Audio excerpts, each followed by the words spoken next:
As melhores odds do mercado você encontra na KTO. Acesse via link do Futeboteco que está aqui na descrição e assim você ajuda o canal. Eu queria destacar com você o fato de como, o que te trouxe de aprendizado o teu próprio selo sobre a indústria fonográfica de hoje em dia, porque, cara, todos os artistas que a gente já recebeu aqui, eu tenho curiosidade de falar sobre, porque a gente aqui, eu tenho 36 anos de idade, a gente cresceu consumindo música de uma determinada maneira que não é mais consumida. Completamente diferente. E sabe lá Deus como vai ser no futuro. Talvez isso, sei lá, permaneça por muito tempo a maneira como está hoje, mas eu fico me perguntando sobre até renovação de público. Como é que a galera hoje, sem uma determinada curadoria, ou a curadoria só algorítmica,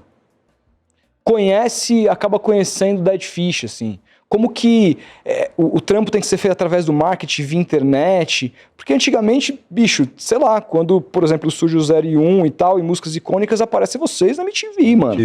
A gente passou e aí era uma pro mainstream. Foi ali que eu conheci. Eles gravaram até ao vivo, com o selo da MTV, né? Sim, no Hangar 110. Exatamente. Então ali que a gente acaba, quem são esses caras? Que, agora eu quero ouvir. O que tem isso aqui? Porra, isso aqui é interessante e tal. Só que a gente hoje vive um momento que não tem ninguém pra chegar pro moleque da nossa época, né? E falar, mano, ó, tá rolando isso aqui. Eu, inclusive, tenho o sentimento... Não existe mais isso, né? Curadoria. Cara, O camarada do colégio que fala assim, ouve isso aqui. Ouve isso aqui, te entrega um bagulho... Quantas coisas... Físico, né? Quantas coisas maravilhosas eu conheci dessa forma, cara. E aí, assim... Eu fico pensando que deve ter tanta coisa legal acontecendo que eu tô por fora. Pode ter certeza Eu também.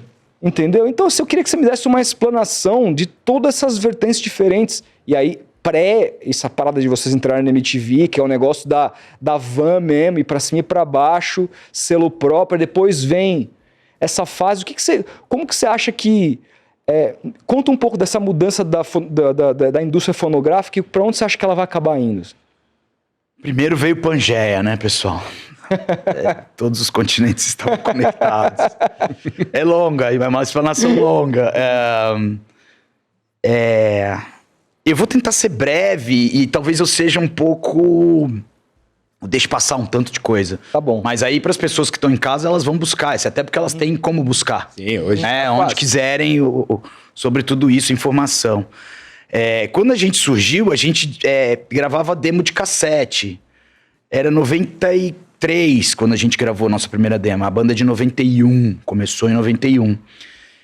E aí era isso, era distribuir manualmente ou estar na mídia de massa, estar na Globo, estar no Globo de Ouro, estar na FMTV, que era da Manchete, ou tocar no programa do Cezinha Chaves, que era de skate, mas que também divulgava um monte de música, né? Lá atrás, o Realce, né? Era praticamente uma parada boca a boca, assim. O punk até hoje funciona um pouco assim, plataformas à parte. Você tem o Bandcamp hoje, né? Uhum. Além dessas plataformas todas de streaming cretinas que tomaram de novo a música pra ser produto, existe a plataforma Bandcamp, que é uma coisa um pouco mais ética. E até certo ponto, muitas bandas de punk estão só lá. Muita molecada de trap no Spotify. Estão só lá. Pode crer. Tá ligado? Essas plataformas meio que... zoa a música, né? Não. Você ouve ali eu não vou reclamar porque hoje eu tenho meus contratos, eu consigo fazer minhas edições, eu virei um cara mais velho, eu entendo disso e consigo ler. Aí se você for caçar lá, for pegar, tudo... Você vê que a monetização é muito pequena. Não é à toa que tem um tanto de artista gigante vendendo a própria obra, né? Ou seja, eu quero tantos milhões disso aqui que eu sei que eu vou começar a perder dinheiro. É isso. Uhum. Sacou? É predatória a parada. Virou... E eu tenho amigos no meio do punk que são muito pessimistas que falam que a música acabou. Ela virou uma coisa secundária pra uma dancinha do TikTok ou pra uma explanação de alguém numa plataforma dessas, assim. É um fundo. Uhum. A música virou um fundo. Virou né? Um BGzinho. Uhum. O que eu discordo radicalmente, até porque eu tô na estrada, eu subo no palco e eu vejo o quanto é importante a dialética, o enfrentamento, o amor e o desentendimento. Isso é muito importante. Mas voltando nas fitinhas, a gente... Em 94 já tinha Raimundos, acho que já tava começando a ter Planet Hemp, mas eles estavam chegando via MTV, via rádios. E eles eram do Rio de Janeiro, Brasília, eu era do Capixaba, do Espírito Santo ali. E a gente começou a... E fundamos o selo, a Terceiro Mundo Produção Sonográfica, funcionou no meu quarto durante 5 anos, 6 anos. Eu morava com a minha mãe, mas funcionava no meu quarto. Eu respondia as cartas, cortava os flyers de papel. Por exemplo, recebi uma carta do End Chimarrão for All, que era um zine gaúcho. E aí dentro dessa carta tinha um monte de flyers com papeizinhos, com os endereços de outros zines e catálogos de outros selos e flyers de outras bandas. Você pegava isso, escrevia uma carta social, que custava 1 centavo nos Correios Brasileiros, 1 centavo, um papel dentro, você falava, eu me chamo tal, tá aqui o flyer da minha banda é disso. E você ia divulgando, isso ia acontecendo, os selos, zine, era... Caralho, cara. Era uma baita organização. O punk mundial funcionou assim até o meio dos anos 80. Que loucura, eu não fazia a menor ideia ligado? disso, mano. Fudido, cara. É isso. E é a coisa da ética. O cara, por exemplo, a gente distribuía demo. O cara, às vezes, pra enganar o correio, botava uma folha de cruzeiros ou de reais dentro de uma folha de carbono, botava dentro de uma carta, te mandava R$2 pra você mandar de volta a demo. Aí de você, se você não responder e mandar a demo. Funcionava assim, falava assim, mano, mandei o dinheiro pro Rodrigo na Terceiro Mundo e ele não me mandou a demo dele. É mal falado. Te queimava, irmão. Era isso, funcionava nesse nível.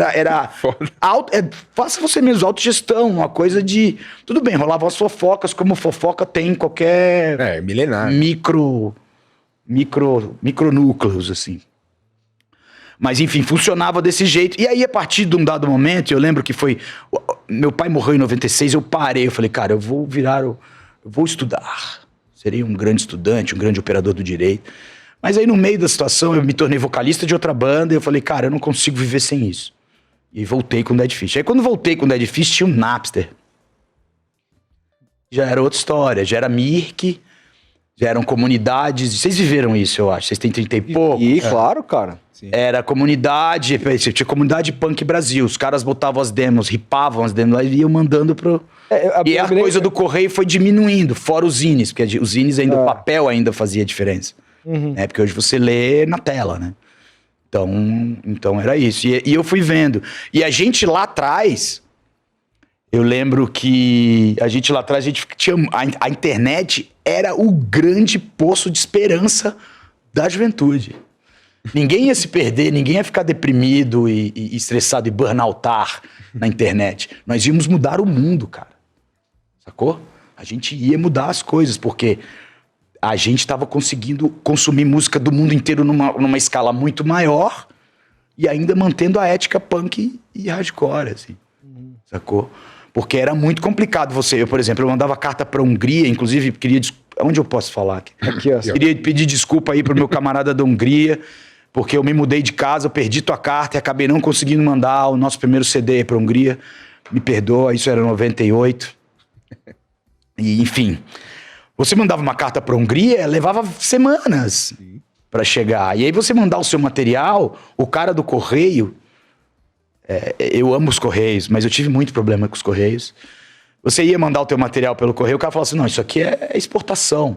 Você tem que ser taxado por isso aqui. Eu tô mandando só um CD, cara, pra um amigo na Hungria e tal, não tô... E a cultura brasileira, eu tô cantando em português e tal. Então era isso, demorava. Quando chegou essa coisa das comunidades de ISRC, é isso? ISRC? Não, ISRC é o registro. De Mirk, passou a ter essa troca com muito mais intensidade. Eu lembro quando eu vi a primeira vez que eu vi um CD queimado do... Acho que era...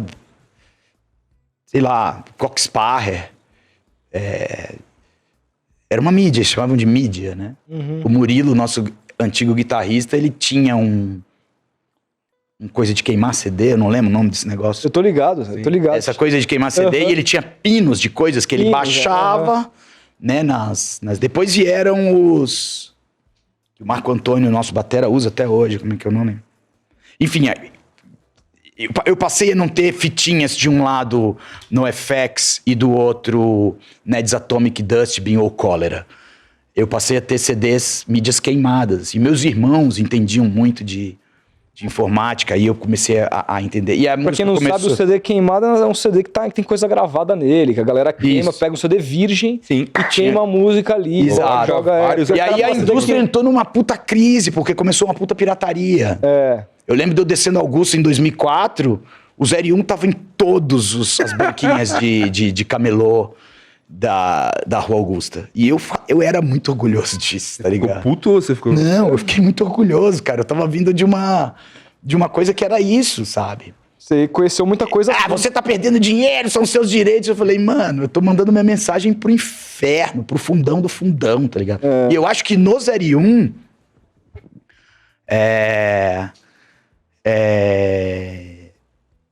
a gente se tornou muito conhecido não só por conta do mainstream, da MTV, da 89, que tocava a gente. Por conta da pirataria mas também. por conta de chegar no moleque lá no Piauí que não tinha acesso. Sem dúvida. E ele tinha por esses CDs queimados. Enfim, esses CDs queimados surgiram os streamings, né? Aí quando chegou o streaming, os caras redominaram, assim. A gente...